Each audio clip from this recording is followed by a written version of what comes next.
Sean bienvenidos a esta reunión. Vamos a empezar con una oración, vamos a hablar con nuestro Dios, vamos a invitarlo para que Él tome el lugar y que Él sea el que esté aquí coordinando, armonizando y con su presencia bendiciéndonos. Señor, te damos gracias en esta hora por esta oportunidad que nos das de estar en tu casa, Señor. Gracias porque has traído a un número de hermanos, Señor, bueno, y yo sé que están acá porque tú los has motivado. De nuestra propia voluntad quizás no estuviéramos, pero tu palabra dice que tú pones el querer como el hacer por tu buena voluntad. Yo te pido que en esta hora tu presencia se haga presente, tu presencia esté con nosotros, porque reconocemos que sin ti nada podemos hacer. Reconocemos que si no está el que edifica, en vano vela la guardia, dice tu palabra. Y lo creemos, Señor. No hemos venido a ver al hombre que está al frente, no hemos venido a ver nada, Señor. Hemos venido a verte a ti y aprender más y más de ti, Señor, a darte la adoración que tú mereces. Bendice a mis hermanos que ya están aquí presentes. Recompénsales por esta puntualidad, recompénsales, Señor, porque, Señor, han dejado cosas por estar en este lugar. Y tu palabra dice que tú eres un Dios justo. Y también a los que vienen en camino, yo te pido que los traigas con bien, que les guardes de todo peligro, que ahí puedan encontrar, Señor, y que al llegar a este lugar juntos y en armonía podamos, Señor, estar disfrutando de tu presencia. Te lo pedimos en el nombre de tu Hijo amado Jesucristo. Amén. Le invito a que abra su Biblia en el libro de Efesios. Vamos a leer Efesios capítulo 1, verso 12. Solamente vamos a leer un verso y nos vamos a concentrar muy bien en esta porción de la palabra. Efesios capítulo 1, verso 12. Dice así la palabra del Señor. Voy a leerlo una vez y después lo leemos todos juntos. Dice Efesios 1:12, a fin de que seamos para alabanza de su gloria, nosotros los que primeramente esperábamos en Cristo. Ahora todos juntos, a fin.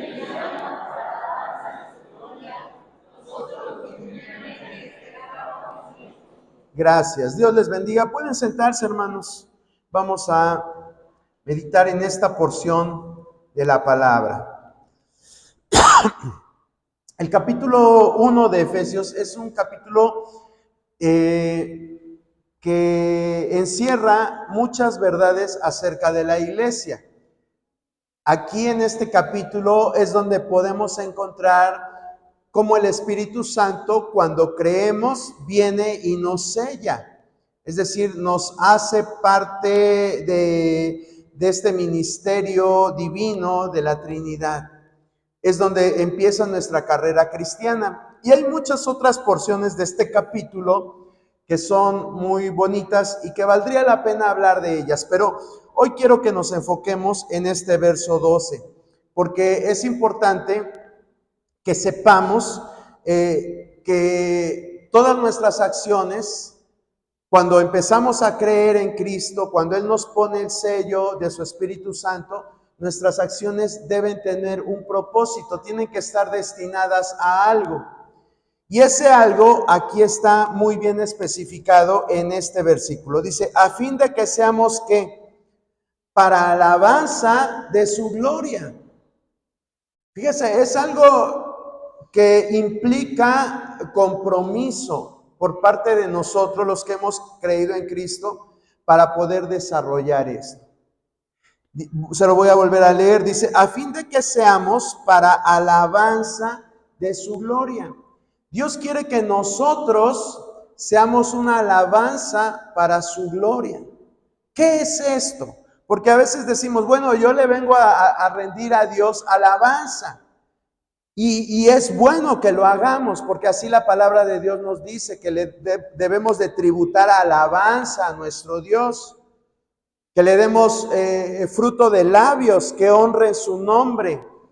Todo eso está bien cuando cuando por ejemplo, a algún hombre o algún compositor de cantos se inspira y cantamos, te doy gloria a ti, Señor. Es un canto muy bonito y que expresa lo que nosotros debemos de darle siempre a Dios, esa alabanza, esa gloria a través de nuestros labios. Pero Dios no solamente quiere nuestros labios, Dios quiere que todo lo que nosotros hagamos sea para alabanza de su gloria. A lo mejor todavía no me estoy explicando bien, pero lo que Dios quiere es que a través de tu vida la gente le dé alabanza a Dios. Eso es lo que implica este versículo. A través de tu vida la gente le dé la gloria a Dios. Por eso yo les decía, es un compromiso que con mis acciones, con lo que vea mi vecino, con lo que vea mi familia, con lo que vean en mi escuela, con lo que vean en mi trabajo, la gente alabe a Dios. Hoy en nuestros días la gente cada vez se está olvidando más y más de Dios. ¿Por qué lo están haciendo? Porque hay muchas ideologías que vienen y tratan de hacer que la gente empiece a olvidar que dependemos y que somos hechura de Dios. Entonces estamos en una época muy buena para que lo que nosotros hagamos retribuya en alabanza para nuestro Dios. ¿Sí? Por ejemplo, cuando tú vas, un ejemplo, vamos a tomar ejemplos bien sencillos. Por ejemplo, tú vas al mercado o vas a comprar algo al centro y de momento ves que hay alguien que es invidente y ves que quiere pasar la calle y no puede. Entonces tú lo agarras y con amabilidad le dices, lo ayudo o la ayudo. Y entonces tú lo ayudas y al final cuando llegas al otro extremo, pues la persona mínimo te va a decir gracias, ¿verdad? ¿Qué es lo que nosotros tenemos que hacer? Ahí nosotros podemos dar un testimonio y decirle, no me agradezca a mí, dele gracias a Dios que puso en mi corazón el ayudarle a pasar. Porque a veces nos gusta a nosotros recibir la gloria, ¿verdad? Hacemos algo y nos gusta que nos den las gracias. Y no está mal que nos den las gracias. Es parte de la cortesía, es parte de la ética que debe de existir en todas las personas. Pero si nosotros tomamos este concepto, esos pequeños detalles son oportunidades para que exaltemos el nombre de Dios y para que la gente se enseñe también a exaltar el nombre de Dios. Todo lo que hagas a partir de ahora, yo te voy a invitar a que fomentes el que la gente le dé alabanza a Dios. Pero para esto tú tienes que tener la disposición de hacer las cosas o pensar las cosas para la gloria y la honra de Dios. Como cuando nosotros pasamos aquí a cantar y en días especiales, ¿y qué decimos siempre al final? Para la honra y gloria de Dios, ¿verdad? Bueno, pues eso que los hacemos aquí dentro de estas cuatro paredes, vamos a empezar a hacerlo allá afuera, para que la gente empiece a darle alabanza a Dios. Eso es lo que este verso trata de decirnos, ¿sí? A fin de que seamos para alabanza de su gloria. Que nuestras acciones glorifiquen a Dios, pero también a través de nuestras acciones la gente se enseña a glorificar a Dios. Que todo lo que tú hagas, lleve el sello de alabanza para la gloria de Dios. Para la gloria de Dios. ¿Y qué es la gloria de Dios? Porque esa es otra cosa que nosotros repetimos constantemente. Pero en nuestro lenguaje o en nuestra interpretación, ¿qué es la gloria de Dios? Es importante que sepamos este concepto. La gloria de Dios. ¿Recuerdas algún versículo ahorita que hable acerca de la gloria de Dios? Miren, realmente definir lo que es la gloria de Dios o la palabra es difícil porque implica muchas cosas. Decir una sola definición sería algo muy abstracto, algo muy rudimentario, porque la gloria de Dios implica muchas cosas. Por ejemplo, la gloria de Dios revela la esencia de su naturaleza. ¿Cómo que revela la esencia de su naturaleza? Sí, simplemente Dios es glorioso. Dios es glorioso. Su sola persona es algo glorioso. Él no necesita otra cosa para decir que es glorioso. Su sola esencia es gloriosa. ¿Y sabes eso dónde lo podemos ver? Cuando Jesús viene aquí a la tierra. Claro, Jesús vino como hombre, o más bien dicho, Dios se hizo hombre a través de Jesucristo. Y lo pudimos ver así como parcialmente. Bueno, nosotros no lo vimos, lo vemos por fe, pero nosotros no lo vimos. Pero hay un pasaje en la palabra, un pasaje que lo escribe alguien que sí lo pudo ver, alguien que sí pudo estar a su lado, alguien que lo escuchó, que conocía el tono de su voz, que conocía a través de su visión los gestos que venían de él. Él conoció toda la obra que Jesús hizo.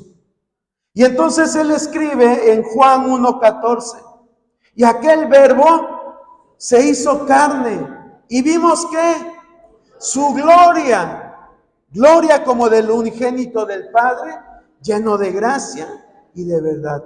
Ahí estaba diciendo que Jesucristo realmente era la esencia, la gloria, sus actos, lo que él hizo era algo glorioso por naturaleza, ¿sí? La gloria también describe el brillo de su esplendor. En el Antiguo Testamento dice un pasaje, dice, y será llena la tierra ¿de qué? De su gloria. Habla de ese esplendor majestuoso que tiene Dios. También otro concepto de gloria sería la demostración de su poder.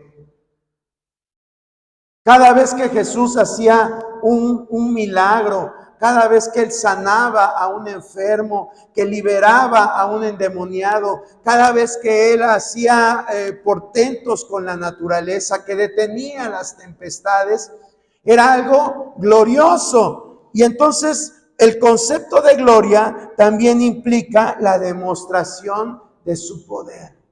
Imagínense qué glorioso ha de haber sido cuando él después de 4 días le dice a Lázaro, ven fuera.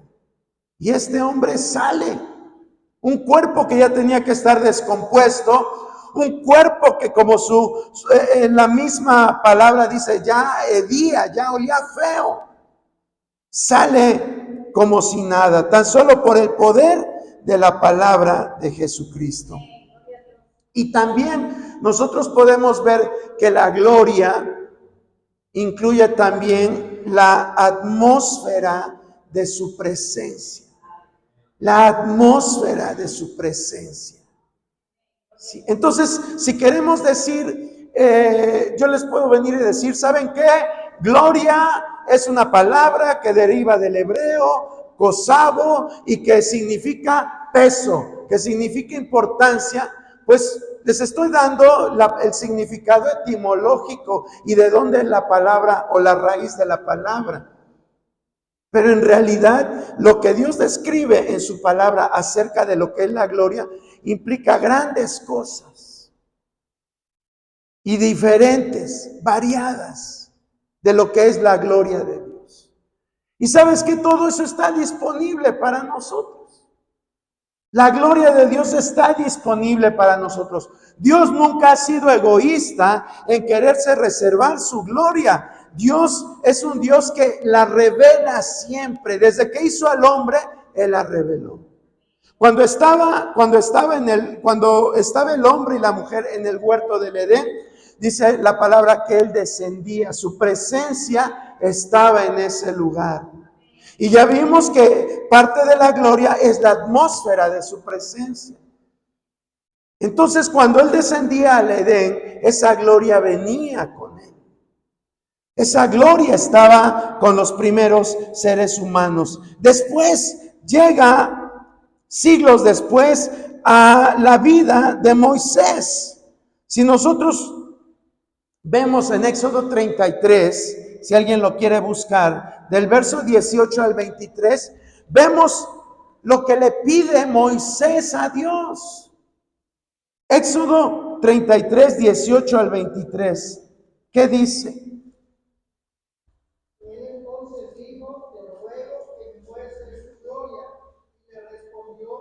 Haré pasar todo mi bien delante de tu rostro y proclamaré el nombre de Jehová delante de ti y tendré misericordia del que tendré misericordia y seré clemente para con el que será clemente. Dijo, mas no podrás ver mi rostro porque no me verá hombre y vivirá. Y dijo aún Jehová, he aquí un lugar junto a mí y tú estarás sobre la peña. Y cuando pase mi gloria, yo te pondré en una hendidura de la peña y te cubriré con mi mano hasta que haya pasado. Después apartaré mi mano y verás mis espaldas, mas no se verá mi rostro. Gracias, hermana Clara.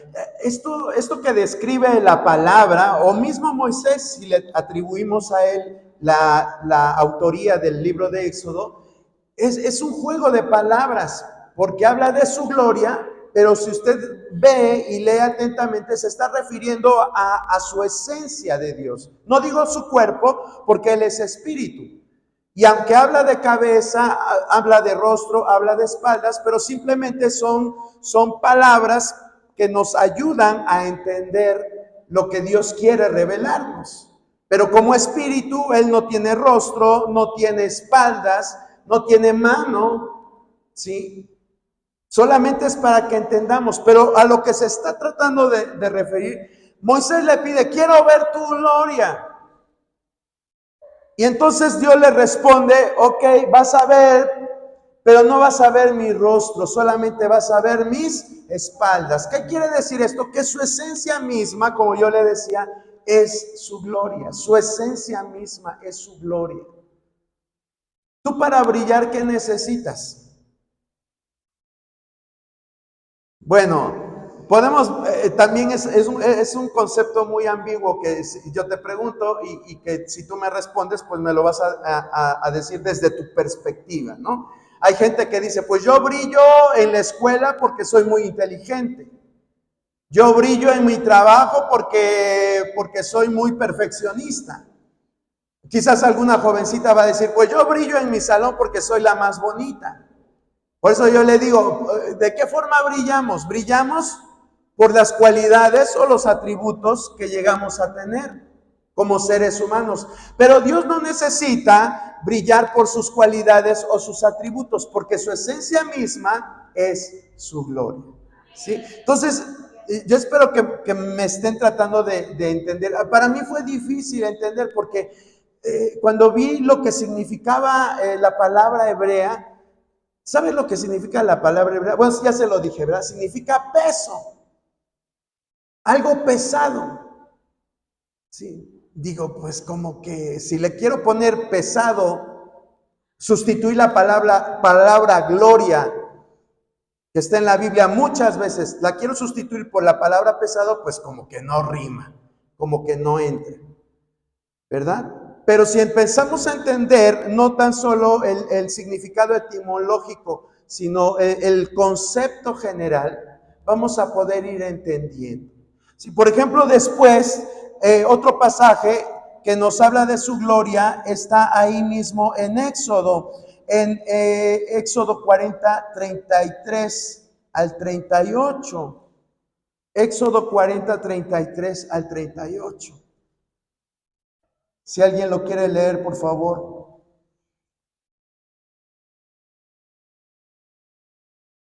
Finalmente envió el atrio alrededor del tabernáculo y del altar, incluso la cortina de entrada del atrio hacía jabón conservadora. Entonces una nube cubrió el tabernáculo de reunión y la gloria de Jehová llenó el tabernáculo. Y no podía Moisés entrar en el tabernáculo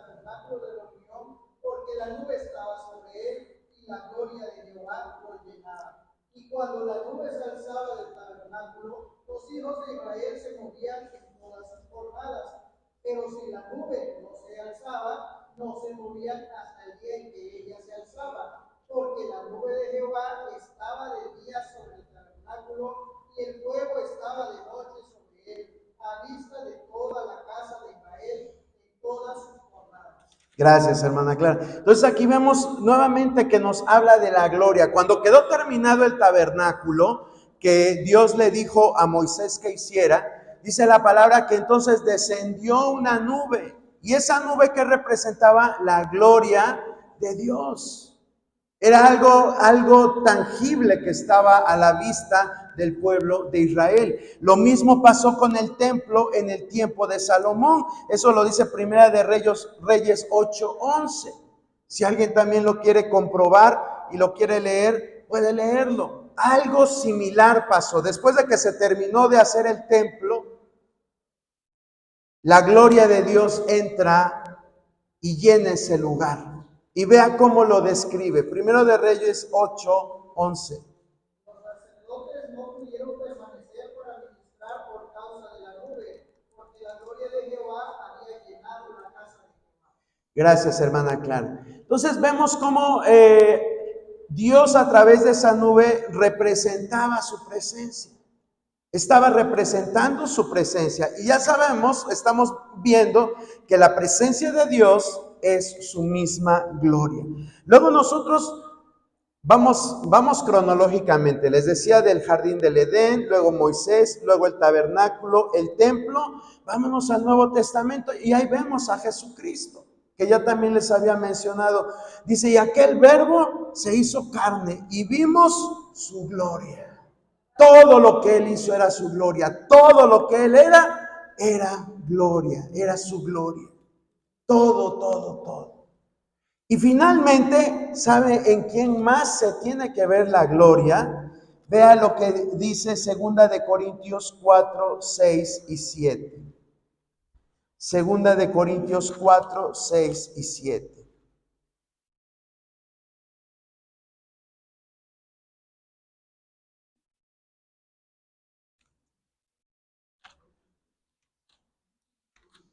Porque Dios, que mandó que de las tinieblas resplandeciese la luz, es el que resplandeció en nuestros corazones, para iluminación del conocimiento de la gloria de Dios. Gracias, hermano David. Este pasaje es de los pasajes que a veces no se nos quedan, porque habla algunas cosas que como que no se entienden a primera impresión, a primera vista. Pero vamos a desglosar. Dice, porque Dios que mandó que de las tinieblas resplandeciese la luz. Ahí está hablando de algo, con una comparación. ¿Con qué lo quiere comparar? Bueno, vamos a seguir. Dice, es el que resplandeció en nuestros corazones. ¿Para qué? Para iluminación del conocimiento de la gloria de Dios. Para iluminación del conocimiento. ¿Sí? Es muy similar a lo que les dijo a los efesios, pero con diferentes palabras. Dice, es el que resplandeció en nuestros corazones. ¿Y para qué resplandece en nuestros corazones? ¿Para qué? Está hablando metafóricamente, ¿verdad? Porque pues si resplandece o no resplandece en mi corazón no se puede ver. Pero el hecho de decir que resplandece es el que nos viene a dar, ¿verdad? El hecho de que resplandezca significa que Él nos viene a iluminar en algo. ¿Para qué? Para el conocimiento de la gloria de Dios, para iluminación del conocimiento. La palabra de Dios nos dice que nosotros fuimos sacados de las tinieblas, ¿a dónde? A su luz admirable, ¿sí? Quiere decir que el mundo está en tinieblas.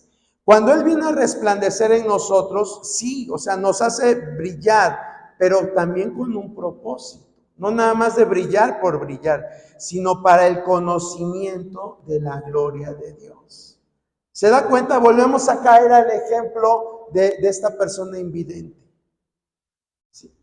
¿Cómo van a glorificar la gente a Dios si nosotros no se los mostramos? ¿Cómo va a glorificar la gente a Dios si a través de nosotros, que somos sus hijos, ellos no pueden glorificar a Dios? Todo lo que tú hagas, todas las obras que tú hagas, deben de llevar siempre el propósito de glorificar a Dios. Siempre. Cuando tu hijo te agarra y te dice, papito, qué bueno eres, mamita, qué buena eres. ¿Sabes por qué soy bueno, hija? Hijo, de acuerdo a tus conceptos, de acuerdo a lo que tú piensas, porque Dios vive en mí. Pero vamos a darle la gloria porque ¿cuántos niños no tienen un papá, no tienen una mamá? Y Dios te da la oportunidad de tenerme a mí. O sea, siempre tenemos que tener eso en mente. Lo que hagamos, porque dice acá que Dios resplandeció en nuestros corazones para iluminación del conocimiento de la gloria de Dios. O sea, es una responsabilidad nuestra que tenemos como hijos de Dios. Es una responsabilidad que la gente pueda a través de nosotros darle la gloria a Dios. Y vamos a verlo a través de 5 acciones que Dios nos enseña a través de su palabra, que a través de estas acciones nosotros vamos a darle la gloria a Dios. Y la gente le va a dar también gloria a Dios. Entonces vamos a ver rápidamente estas 5 acciones que la misma palabra de Dios nos llevan a darle la gloria a Dios. La primera, vamos a ver qué dice Salmo 86:9. Salmo 86:9.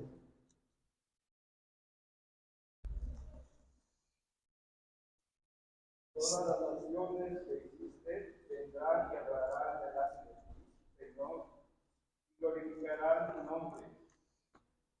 Gracias, hermano Sergio. Dice entonces, todas las naciones que hiciste vendrán y ¿qué? Y adorarán delante de ti, Señor, y glorificarán tu nombre. ¿Sí? Un día de todas las naciones van a venir y van a adorar al Señor.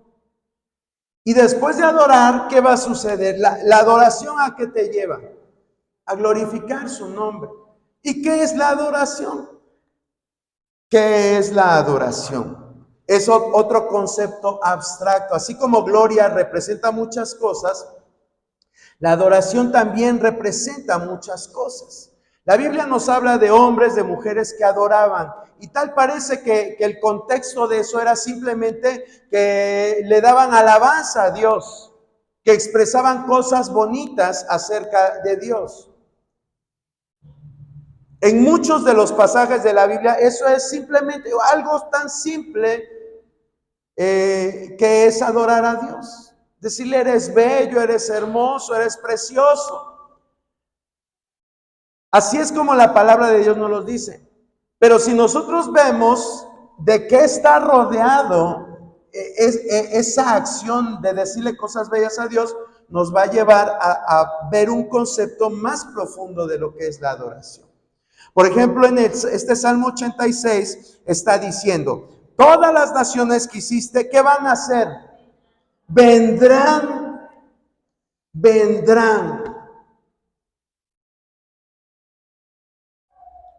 Cuando tú vas a algún lugar, ¿por qué vas a un lugar? ¿Por qué te mueves de un punto A un punto B?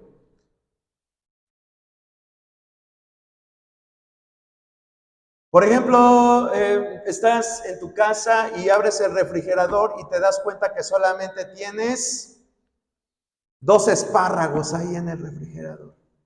¿Qué haces? ¿Mande? Va uno al mercado. Tienes que ir. A lo mejor dices, híjole, yo hoy amanecí con dolor de pierna, hoy me duele la cadera. Pero no hay nadie más que vaya. ¿Qué tienes que hacer? Tienes que ir. Sí. ¿Qué es lo que te motivó ahí tener que ir al mercado a pesar de tu dolor? La necesidad. Sí, la necesidad. Otro ejemplo. Es un día X del año y está lloviendo bien fuerte y de esos tormentas torrenciales, pero te acuerdas que tu mejor amigo está celebrando o va a celebrar su cumpleaños dentro de 2 horas. ¿Qué haces? Es tu mejor amigo, ese que cuando tú estabas en el hospital fue a donar sangre, que cuando tú estabas ahí esperando por un trámite, él fue y te llevó de comer cuando estabas haciendo el trámite, porque estaba muy largo el tiempo de espera. Ese tipo de amigo, ¿qué haces? ¿Te detiene la lluvia? Pues no, ¿verdad? Y entonces, ¿qué haces? Te mueves del punto A al punto B. ¿Sí? ¿Por qué? Por amor a tu amigo, por la amistad, por lo que sea. Sí, y podemos seguir poniendo ejemplos de qué es lo que mueve nuestra vida. Hay muchos ejemplos. Pero lo cierto es que cuando en la palabra de Dios nos habla de adoración, siempre va implícito voy a decir la palabra, un sacrificio. Un sacrificio. ¿Sí? Por ejemplo, podemos ver el ejemplo de los magos de Oriente que fueron a Belén, ¿a qué? Adorar. Fueron a adorar. Dice, porque su estrella hemos visto en el oriente y hemos venido a adorar. Y hemos venido a adorar. Pudieron haber dicho, ay, pues desde acá, desde Babilonia, vamos a adorarlo porque es espíritu y es en verdad. Y la palabra de Dios dice que Él llena toda la tierra. Entonces, ¿para qué vamos a ir hasta Belén? Nos estamos exponiendo a que nos asalten. Nos estamos exponiendo a que se nos acaben los alimentos. Tenemos que estar llevando animales, tenemos que estar llevando cosas. Este oro pesa mucho, esta mirra, pues huele bonito, pero estarla oliendo durante tantos días, pues como que aburre. Este incienso, ¿qué tal si nos cae un rayo y se enciende el incienso? O sea, pudieron haber puesto muchos pretextos. Pero dice la palabra que cuando ellos vieron la señal en el cielo, ellos fueron. Dice, porque su estrella hemos visto en el oriente y hemos venido para adorarle. Eso es adoración, eso es el concepto de la adoración. Cuando tú te despojas de algo y vas a los pies de Jesús y te postras, porque es algo que también iba implícito en la adoración, el postrarte. ¿Qué pasó cuando le dijeron a Job, ¿sabes qué? Ya olvídate de tu tierra, olvídate de tu casa, olvídate de tus hijos, olvídate de tu salud. Cuando llegan y le dicen todo esto, ¿qué fue lo que hizo Job?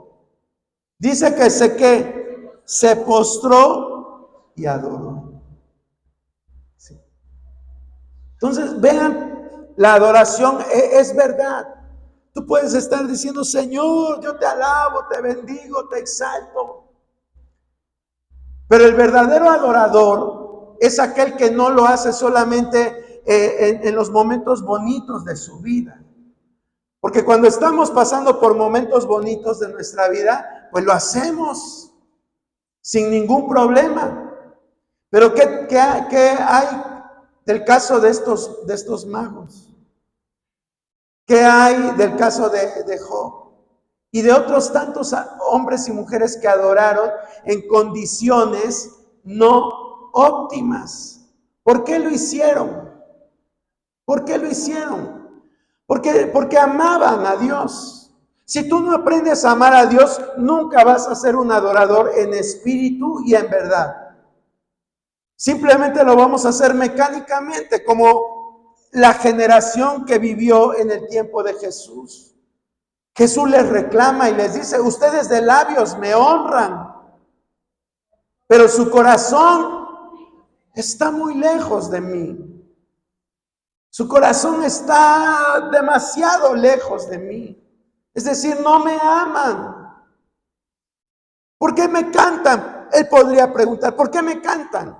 Porque te quiere lucir en la iglesia, porque estás buscando un reconocimiento, porque crees que cantas muy bonito, o por muchas otras razones. Pero por eso Jesús le dijo a esa samaritana, dice, Dios anda buscando adoradores que lo hagan en espíritu y en verdad. Porque adorar, vuelvo a repetir, no nada más se trata de decirle cosas bonitas a Dios o cantarle bonito a Dios. La adoración implica ir, trasladarte, hacer un sacrificio, postrarte. Postrarnos es símbolo de ¿qué? Cuando tú vas y te postras, de humildad, de humillación. Y así debe de ser toda nuestra vida. Humillarnos ante ¿quién? Ante Dios.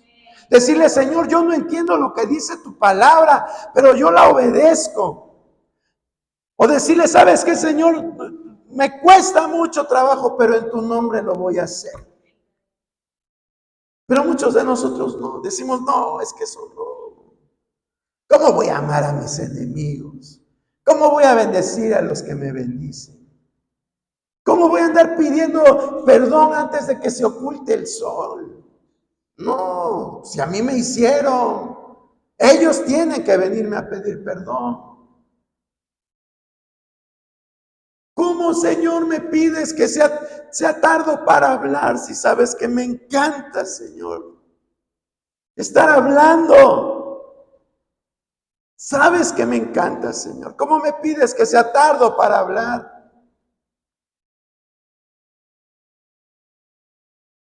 Y postrarnos, eso significa deciros, ok, yo sé que te gusta hablar, pero ¿qué es lo que hablas? Chismes, mentiras, murmuraciones, maldiciones. Ya deja eso. Eso es postrarnos. Eso es lo que Dios quiere. No nada más venir a la iglesia y como acto ritual llego y me hinco a orar y creer que estoy bien. No. Es bueno, pero si no va acompañado de ese sentir real de postración, de decir, Señor, me está costando mucho hacerlo, Señor. Me está costando, Señor. Pero yo sé que en ti soy nueva criatura y que las cosas viejas pasaron. Yo antes era así, Señor, pero ahora tengo que ser así. Ayúdame. Y es cuando Dios viene y se glorifica en tu vida. Y se glorifica en tu vida. Pero mientras nosotros no tengamos ese deseo de adorarle en espíritu y en verdad, nada va a pasar. Seguiremos teniendo y presumiendo, no, hermano, yo soy de los fundadores de la iglesia. Yo recuerdo cuando la iglesia era de madera y aquí sucedían, viviendo de recuerdos. Viviendo del pasado. Pero ¿y qué de tu presente? ¿Qué de tu futuro? Dios quiere que vivamos para alabanza de su gloria. Para hacer alabanza. Para que la gente también alabe a Dios a través de lo que tú y yo hacemos. Alaben la gloria de Dios. Alábenlo a Él. Entonces, eso es lo primero que debemos de hacer para que la gente le dé la gloria a Dios y que nosotros también le glorifiquemos, adorar. Yo espero que con este ejemplo de los magos, de Job, se nos haya quedado un poquito acerca del concepto de adoración. La adoración es darte todo a Él. Darte todo a Él. No nada más el fruto de mis labios. Eso es bueno. Es bueno. Pero si va acompañado con todo lo que tú eres. Por eso Pablo le dice a los romanos en el capítulo 12, dice que presentemos nuestros cuerpos como ¿qué? Como un sacrificio vivo, santo y agradable delante de Dios. Y eso es nuestro racional culto. Eso es nuestro racional culto. Vamos con el segundo. Romanos 15, 6 y 7. Romanos 15, 6 y 7.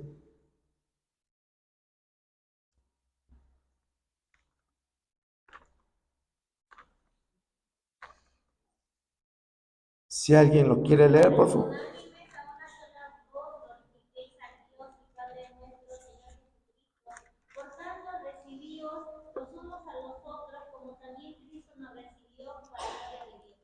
Gracias, hermana Cari.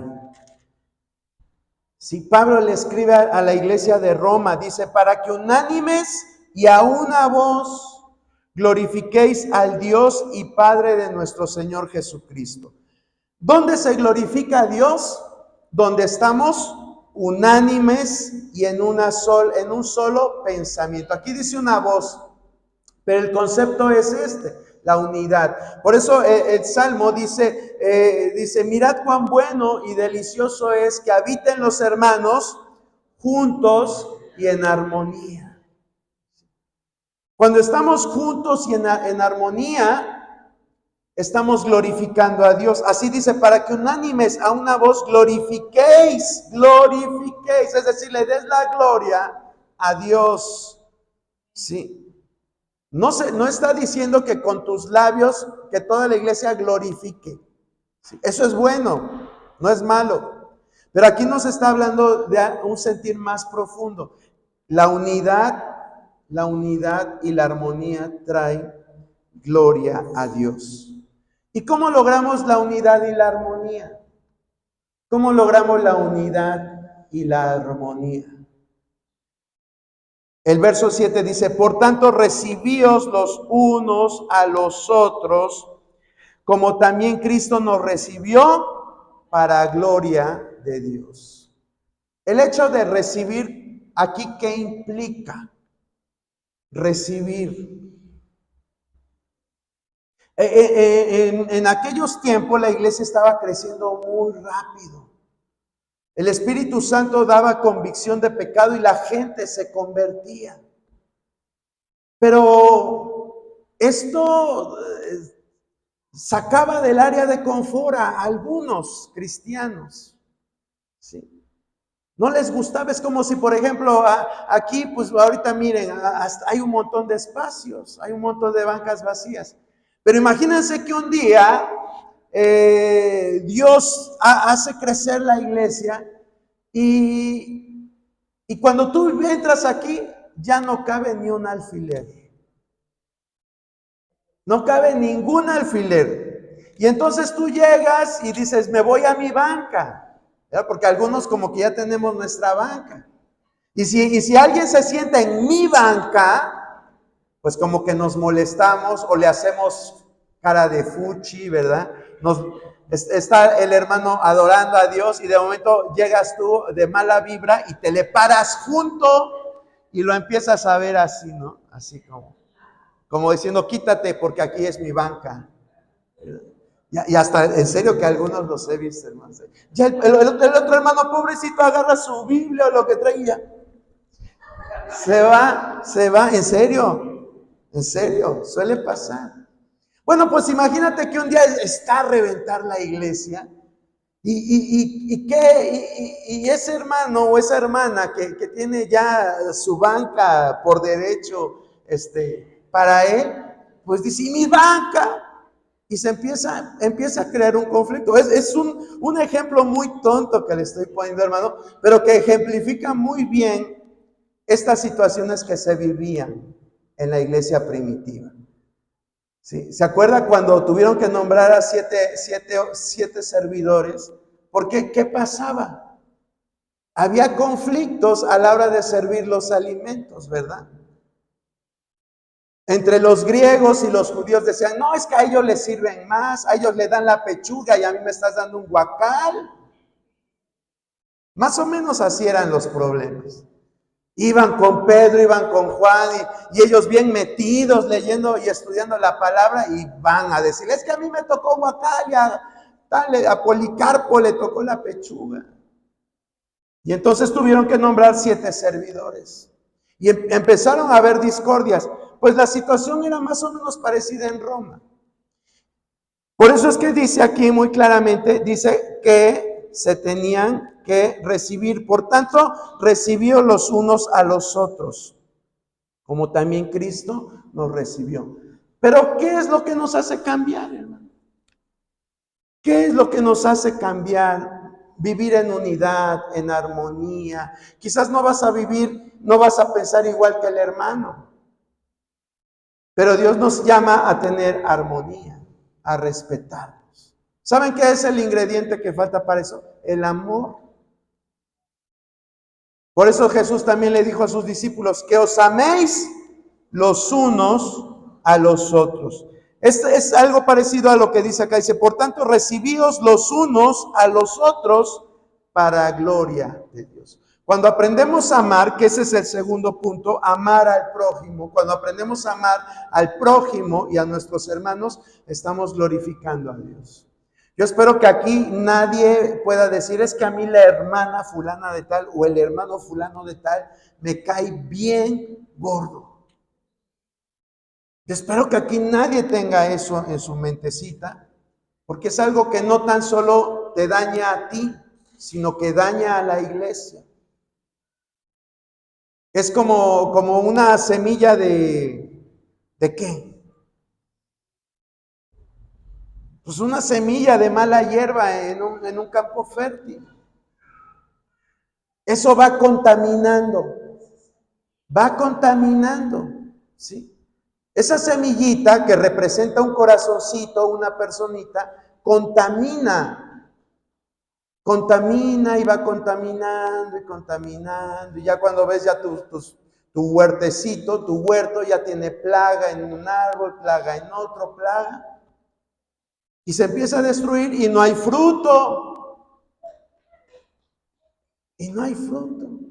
¿Y por qué? Porque todo empezó por alguien que dijo, es que me cae gorda esa persona.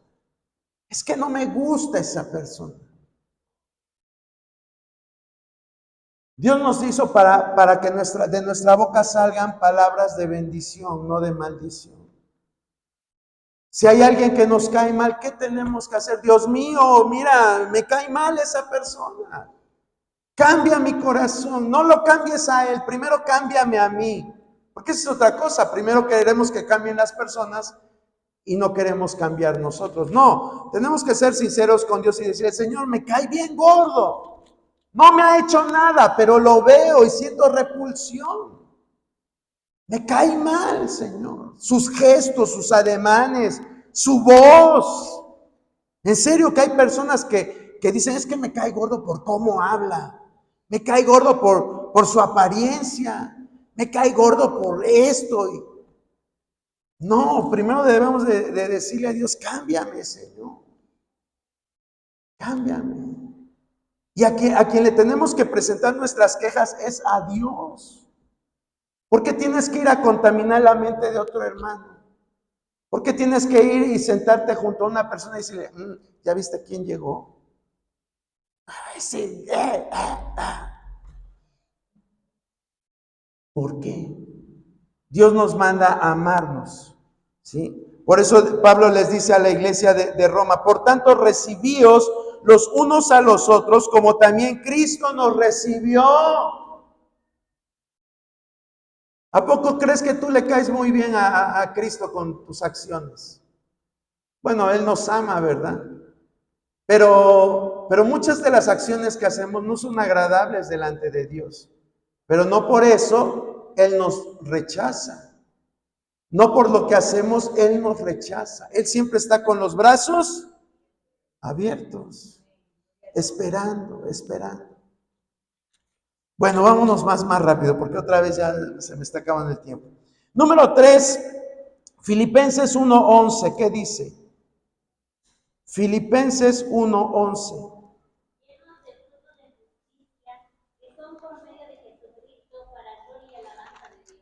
Gracias, hermana Cari. Dice, llenos de frutos de justicia. ¿Qué son qué? Gloria a Dios. ¿Y qué dice Juan 15:8? Juan 15:8 también.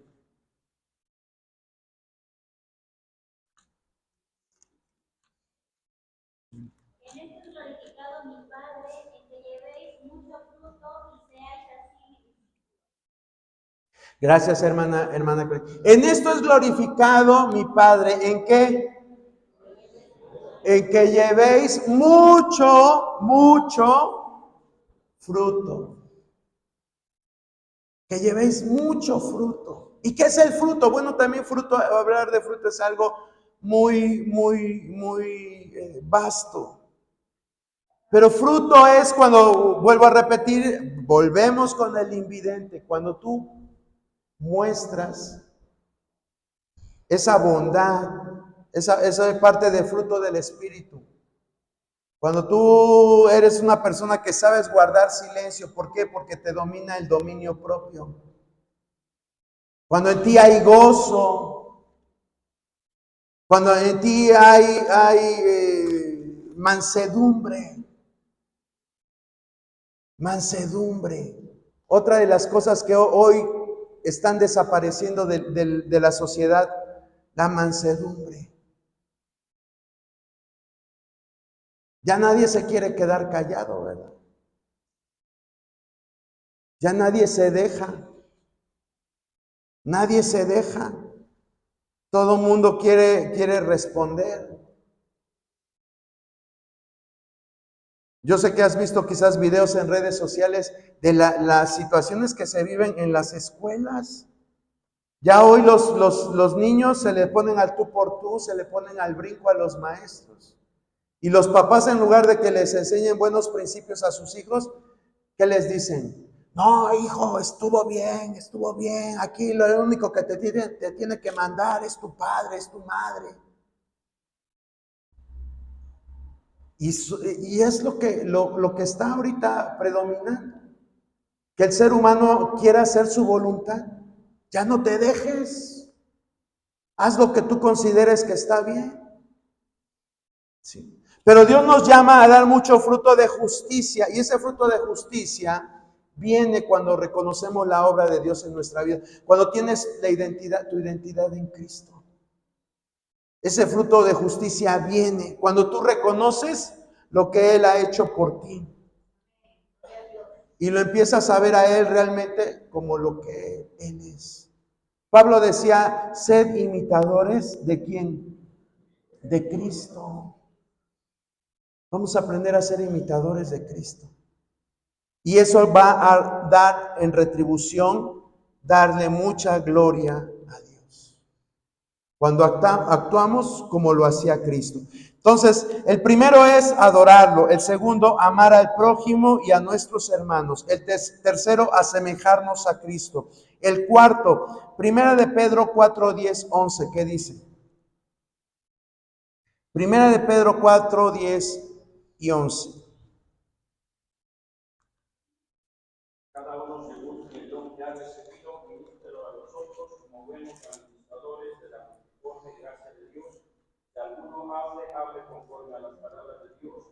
Si alguno ministra conforme al poder que Dios da, para que todo sea Dios glorificado por Jesucristo, a quien pertenecen la gloria y el imperio por los siglos de los siglos. Amén. Gracias, manito. Fíjense, Dios a toda la iglesia la capacitó y la dotó con dones. Le dio dones. Aquí nadie puede decir, es que yo no sé para qué sirvo. No has querido descubrir. Pero Dios a toda su iglesia le dio dones. Le dio dones, le dio talentos. ¿Y qué es lo que Dios quiere que hagamos? Que sirvamos a través de esos dones. La Biblia está llena de ejemplos de hombres y mujeres que sirvieron con los talentos, con los dones, con los ministerios que Dios les dio. Y esto es un compromiso.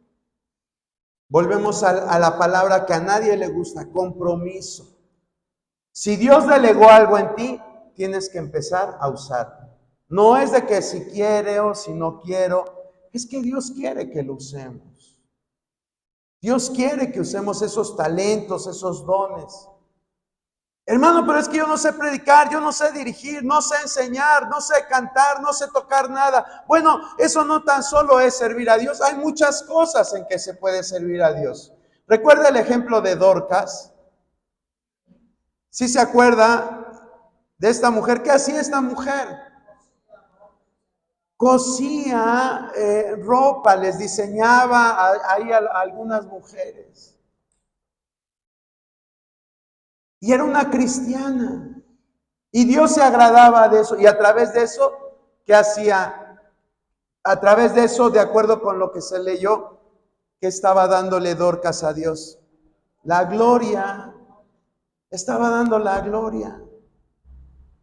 A lo mejor tú guisas bien sabroso y Dios puso ese talento en ti. Pues de vez en cuando prepara algunos sándwiches bien ricos, bien sabrosos y repártelos, velos a repartir a alguna casa de migrantes, o quizás no vayas a una casa de migrantes, pero gente que tú sabes que tiene necesidad, regálales.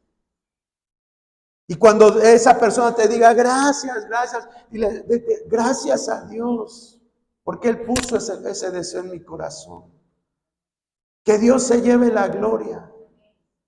Ese es el propósito de esta enseñanza, aprender a que Dios se tiene que llevar la gloria con nuestra adoración, con nuestro amor al prójimo, cuando nos parecemos a Cristo y sirviendo a los demás. Sirviendo a los demás. Ninguna, dice la palabra, que ninguna cosa que tú hagas para Dios es en vano.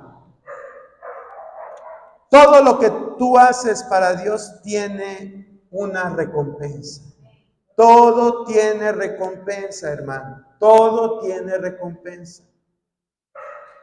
Por eso vale la pena darle gloria, servir a Dios y a través de esto glorificar a Dios. Por ejemplo, lo que hizo Tito. Vea usted lo que dice 2 de Corintios 8:19. 2 de Corintios 8:19.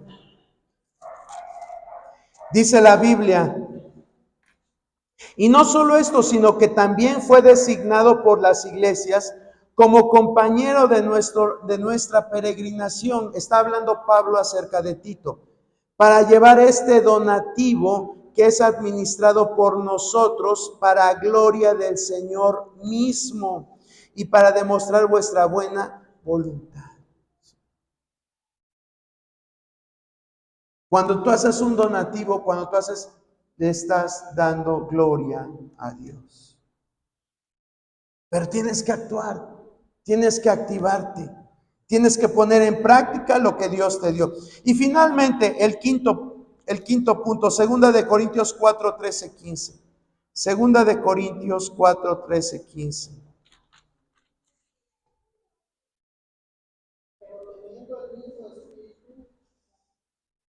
¿Sí? Creí, por lo cual hablé, nosotros también creemos, por lo cual también hablamos, sabiendo que el que resucitó al Señor Jesús, a nosotros también nos resucitará con Jesús y nos presentará juntamente con vosotros. Porque todas estas cosas padecemos por amor a vosotros, para que abundando la gracia por medio de muchos, la acción de gracias sobreabunde para gloria de Dios. Gracias, hermana Clara. Fíjese lo que les está diciendo, ¿a qué está motivando Pablo a la iglesia de Corinto? ¿A qué motiva Pablo a la iglesia de Corinto? A tener fe y a hablar, dice aquí muy claramente, dice conforme a lo que está escrito, creí por lo cual hablé. Sí. Y después en el 14 está diciendo de lo que habló, del sacrificio de Cristo, es decir, compartir el evangelio. A eso es a lo que Dios también nos ha llamado. Y eso va a redundar en acción de gracias y va a sobreabundar para la gloria de Dios. Cuando tú compartes acerca de Cristo, de esa forma le estás dando gloria a Dios. Cuando tú compartes acerca de Cristo. Qué bonito es que si tú tienes un amigo y ese amigo habla cosas bonitas de ti. No, yo conozco a fulanito de tal. No, es bien buena persona. Es bien a todo dar. No, que mira que me ayudó en esto. No, que... Y tú te enteras no porque tu amigo te lo ha dicho, sino porque al tercero, al que le dijo, te lo dice a ti. ¿Y qué sientes? ¿Sientes feo? No, sientes bonito. Que tu amigo te está reconociendo. Es bonito. Jesucristo es persona, hermano. Dios es persona. Él siente tristeza, enojo, alegría. Eso lo dice la Biblia. Entonces, cuando tú hablas de Él, ¿cómo crees que se siente? ¿Cómo crees que se siente Dios? Cuando tú dices, Dios envió a su Hijo a morir por nosotros.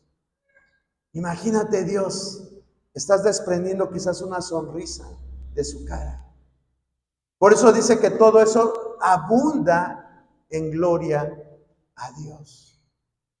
Le estás dando la gloria a Dios. Sí. Y a veces es bien triste, hermano, que como cristianos no nos gusta compartir acerca de Cristo. No nos gusta. A veces sabemos más o no nos gusta estar hablando de gente, de políticos, de deportistas. No sabemos toda la ficha técnica de un deportista. Sabemos cuántos trofeos ha ganado. Sabemos a cuántos campeonatos ha ido. Sabemos todo lo que ha hecho.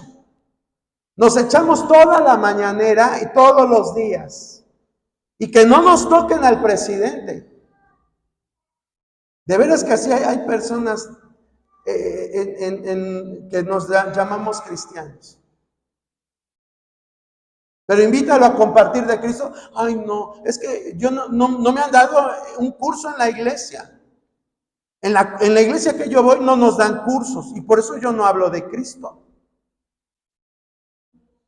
Y ponemos de pretextos de que no has ido al instituto, de que no te han dado discipulado, que no te han dado un curso y por eso no hablas de Cristo. Pero Pablo le dice a los corintios, ¿qué es lo que necesitas para hablar de Cristo? Dice, creer. Dice, creí, por tanto, hablé. Léalo, hermano, no me vea a mí, léalo, ahí está en la Biblia. Dice, creí, por tanto, hablé. ¿Qué es lo que necesitamos para hablar de Cristo? Creer. En verdad creer. Es que a veces somos cristianos, pero no le creemos a Dios. Esa es la realidad. Somos cristianos, pero no le creemos que Él nos puede resolver cualquier problema. No le creemos que Él está con nosotros en medio del valle de sombra y de muerte.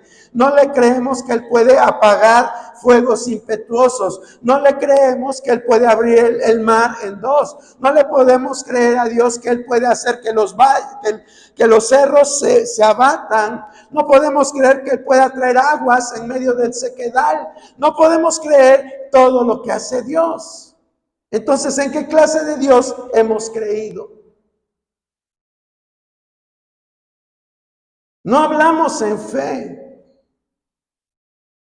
Muchos de nosotros nos falta fe, nos falta creer en verdad.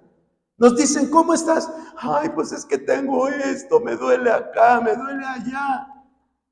Y no podemos decir, estoy bien, hermano, tengo algunas molestias, sí tengo, pero yo sé que Dios me va a sacar adelante. Eso es hablar en fe.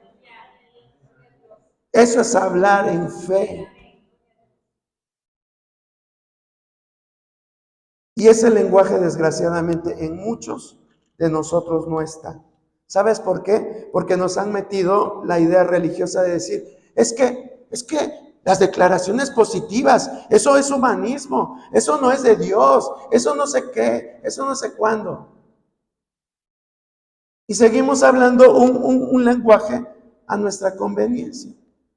Pues sigo teniendo esto, a ver cuándo Dios se acuerda de mí, a ver cuándo me quita esto, a ver. Con ese lenguaje no demuestras fe. No demostramos fe. Dios quiere cambiar todas esas cosas que tenemos en nuestra mente y que no le dan la gloria a Dios. No le dan gloria a Dios. Y tú y yo estamos hechos para darle la gloria a Dios. Vamos a orar en esta hora. Señor, te damos gracias en esta hora.